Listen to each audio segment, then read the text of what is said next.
There Will Come Soft Rains by Ray Bradbury.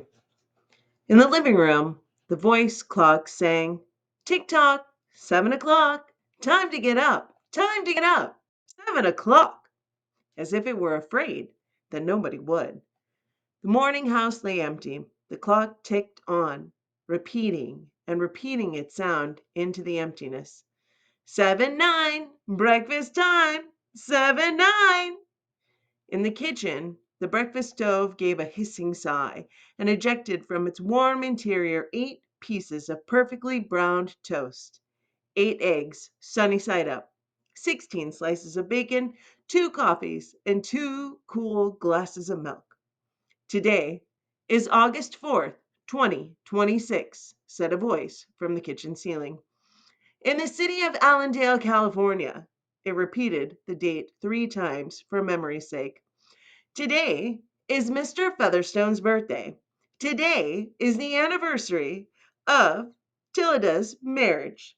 Insurance is payable, as are the water, gas, and light bills." Somewhere in the walls, relay clicked, memory tapes glided under electric eyes. 8-1, tick tock. 8-1 o'clock. Off to school, off to work. Run, run, 8-1. But no door slammed, no carpets took the soft tread of rubber heels. It was raining outside. The weather box on the front door sang quietly, "Rain, rain, go away. Umbrellas, raincoats for today." And the rain tapped on the empty house, echoing. Outside, the garage chimed and lifted its door to reveal the waiting car. After a long wait, the door swung down again. At 8:30, the eggs were shriveled and the toast was like stone. An aluminum wedge scraped them into the sink, where hot water whirled them down a metal throat which digested and flushed them away to the distant sea. Their dirty dishes were dropped into a hot washer and emerged twinkling dry. 9:15, sang the clock. "Time to clean." Out of warrens in the wall, tiny robot mice darted. The rooms were a crawl with the small cleaning animals, all rubber and metal. They thudded against chairs, whirling their mustached runners, kneading the rugs nap, sucking gently at hidden dust. Then, like mysterious invaders, they popped into their burrows. Their pink electric eyes faded. The house was clean. 10 o'clock, the sun came out from behind the rain. The house stood alone in a city of rubble and ashes. This was the one house left standing. All night, the ruined city gave off a radioactive glow, which could be seen for miles.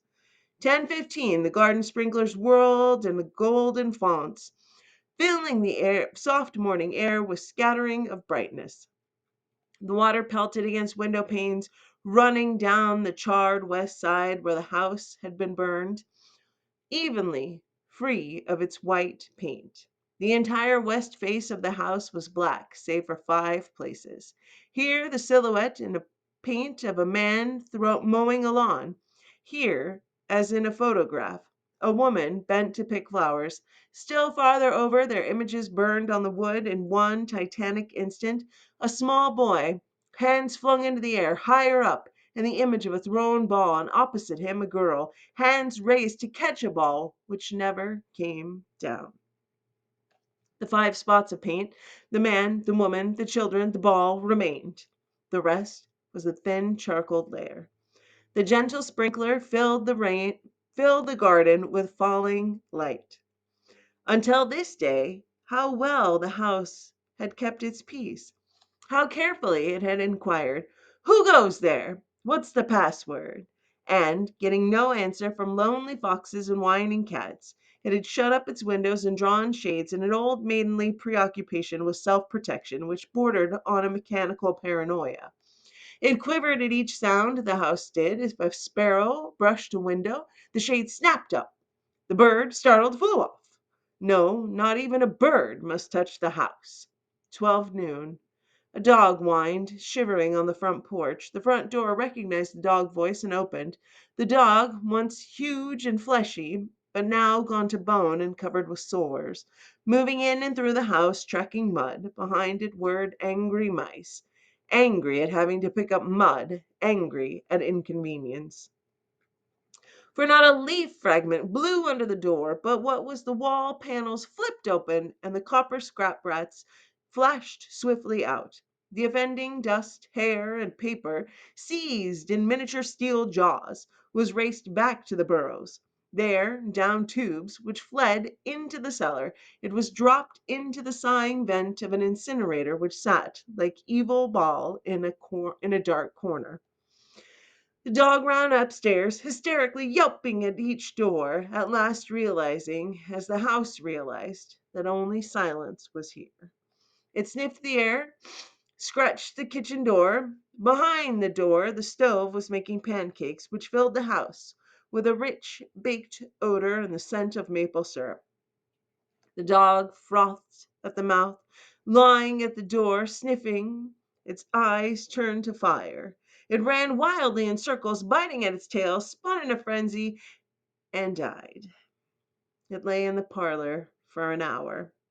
2 o'clock, sang a voice.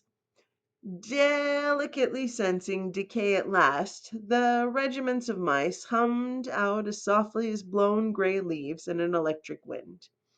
2:15. The dog was gone.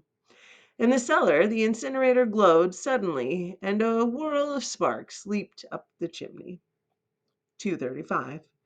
Bridge tables sprouted from patio walls, playing cards fluttered into pads and a shower of pips. Martinis manifested on an oaken bench with egg salad sandwiches. Music played. But the tables were silent and the cards untouched. At 4 o'clock, the tables folded like great butterflies back through the paneled walls. 4:30. The nursery walls glowed. Animals took shape: yellow giraffes, blue lions, pink antelope, lilac panthers cavorting in crystal substance. The walls were glass. They looked out upon color and fantasy. Hidden films clocked through well oiled sprockets. And the walls lived. The nursery floor was woven to resemble a crisp cereal meadow. Over this rain aluminum roaches and iron crickets, and in the hot, still air butterflies of delicate red tissue wavered among the sharp aroma of animal spores. There was the sound, like a great matted yellow hive of beeves within a dark bellows, the lazy bumble of a purring lion. And there was the patter of okapi feet and the murmur of a fresh jungle rain, like other hooves falling upon the summer starched grass. Now the walls dissolved into distances of parched grass, mile on mile, and warm, endless sky, and the animals drew away into the thorn breaks and water holes. It was the children's hour. 5 o'clock. The bath filled with clear hot water. 6, 7, 8 o'clock. The dinner dishes manipulated like magic tricks, and in the study a click. In the metal stand opposite the hearth, where the fire was now blazed up warmly, a cigar popped out, half an inch of soft gray ash on it, smoking, waiting. 9 o'clock. The beds warmed their hidden circuit, for nights were cool here. 9:15. A voice spoke from the study ceiling. Mrs. McLean, which poem would you like this evening?" The house was silent. The voice said at last, "Since you express no preference, I shall select a poem at random." Quiet music rose to back the voice. "Sarah Teasdale, as I recall your favorite." "There will come soft rains and the smell of the ground, and swallows circling with their shimmering sound, and frogs in the pools singing at night, and wild plum trees in tremulous white. Robins will wear their feathery fire, whistling their whims in a low fence wire. And not one will know of the war, not one will care, at last when it is done. Not one would mind, neither tree nor bird, if mankind perished utterly, and spring herself, when she woke at dawn, would scarcely know that we were gone." The fire burned in the stone hearth, and the cigar fell away into a mound of quiet ash on its tray. The empty chairs faced each other between the silent walls, and the music played. At 10 o'clock, the house began to die. The wind blew, a falling tree bough ball crashed through the kitchen window. Cleaning solvent bottled shattered over the stove. The room was ablaze in an instant. Fire! Screamed a voice. The house light flashed, water pumps shot from the ceilings, but the solvent spread on linoleum, licking, eating under the kitchen door, while the voice took it up in chorus. Fire! Fire! Fire! The house tried to save itself. Door sprang tightly shut, but the windows were broken by the heat, and the wind blew and sucked upon the fire. The house gave ground as the fire, in 10 billion angry sparks, moved in flaming ease from room to room and then up the stairs, while scurrying water rats squeaked from the walls, pistoled their water, and ran for more, and the wall sprays let down showers of mechanical rain. But too late. Somewhere, sighing, a pump shrugged to stop. The quenching rain ceased. The reserve water supply, which had filled baths and washed dishes for many quiet days, was gone. The fire crackled up the stairs, fed upon Picassos and Matisses in the upper hall like delicacies, baking off the oily flesh, tenderly crisping the canvases into black shavings. Now the fire lay in the beds, stood in windows, changed the colors of drapes. Then reinforcements. From attic trapdoors, blind robot faces peered down with faucet mouths gushing green chemical.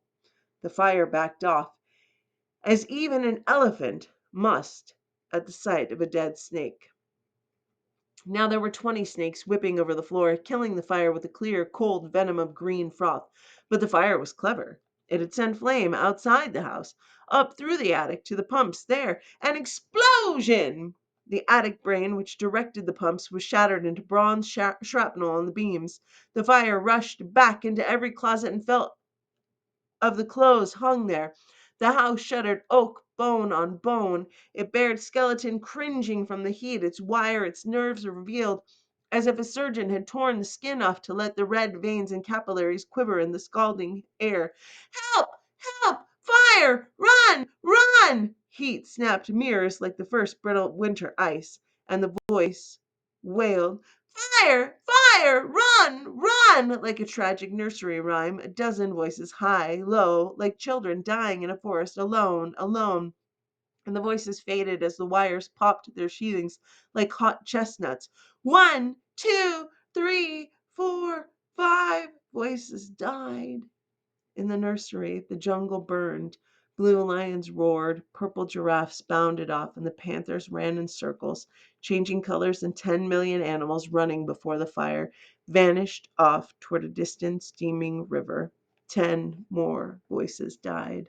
In the last instant, under the fire avalanche, other choruses, oblivious, could be heard announcing the time, cutting the lawn by remote control mowers, or setting an umbrella frantically out and in, the slamming and opening a front door, a thousand things happening, like a clock shop when each clock strikes the hour insanely before or after the other, a scene of manic confusion, yet unity, singing, screaming, a few last cleaning mice darting bravely out and carrying the horrid ashes away, and one voice, with sublime disregard for the situation, read poetry aloud in the fiery study, until all the film spools burned, until all the wires withered and the circuits cracked.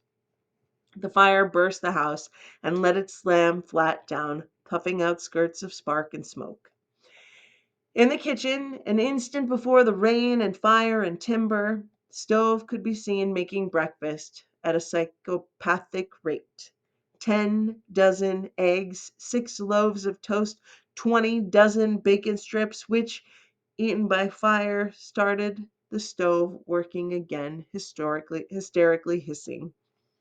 The crash, the attic smashing into the kitchen and parlor, the parlor into the cellar, the cellar into the sub-cellar, deep freeze, armchair, film, tapes, circuits, beds, and all like skeletons thrown in a cluttered mound deep under. Smoke and silence. A great quantity of smoke. Dawn showed faintly in the east. Among the ruins, one wall stood alone. Within the wall, a last voice said, over and over again and again, even as the sun rose to shine upon the heaped rubble and steam, today is August 5th, 2026. Today is August 5th, 2026. Today is